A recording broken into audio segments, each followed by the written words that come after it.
प्यार बनल रहे, आपसी भाईचारा बना के रखी जा, केहू के गाली गलौज नहीं खेते बेके, सब कोई प्यार से रही से जा और प्यार बांटी जा। प्यार से बड़ा चीज अब कुछ ना हो सकेला। आप लोग मोहब्बत बरकरार रखी जा, सब कोई प्यार से रही जा, अच्छा से रही जा, खूब गाना की इंजॉय करी जा।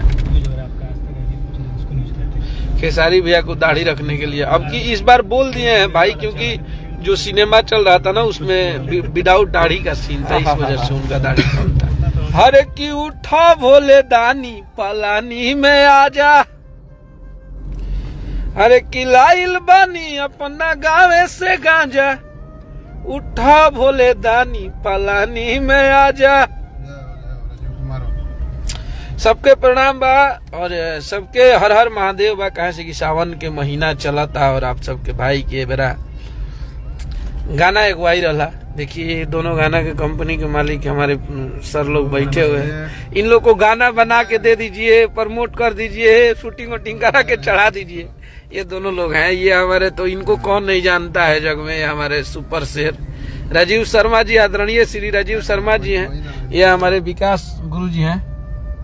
तो देखिए आज हमने के वो गाना आइल बा सर्वविद्या फिल्म से, वो गाना के भर भर के आप लोग प्यार देनी जा और बहुत सपोर्ट करनी जा, आप सब बहुत आशीर्वाद प्यार देनी जा हमनी के एक गाना के, हमरा हिट मशीन के गाना के। और एकरा में हमरा संगे हमार छोट भाई बहुत बढ़िया गायक, वो गायक है रविंदर रॉक्स यादव, जो कि हमारा छोटा भाई है और बहुत प्यार मिलता है भाई से। बहुत अच्छा अच्छा हमको ट्यून बात ला के देता है कि भैया इस टाइप के बनाइए, बहुत प्यार करता है। तो रविंद्र आपको भी बहुत सारा प्यार है हमारे तरफ से।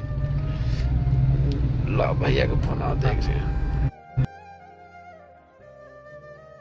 यस तो गाना एगो आइल बा जौन के उठा भोले दानी, टीजर छूटल रहे तो 3000 सब्सक्राइबर होइला हन और 3000 सब्सक्राइब पे वो गाना के हमनी के खोलनी है जा।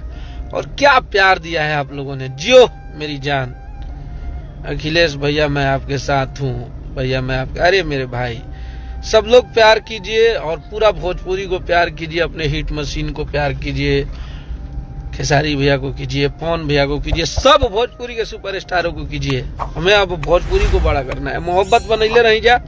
गाना आई आप सबके सुनावत नहीं हम।